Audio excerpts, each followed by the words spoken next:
This is the story of Stephan Tieleman.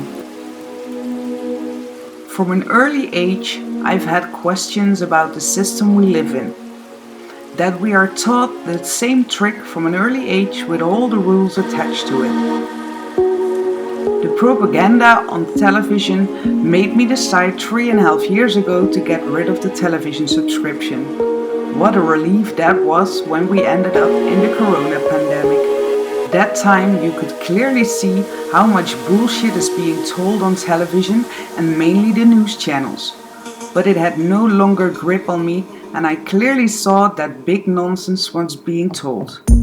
I believe in the power of positivity and connection, helping people and making the fear disappear.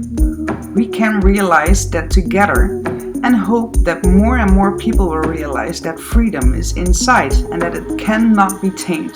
So live and enjoy the moment every day.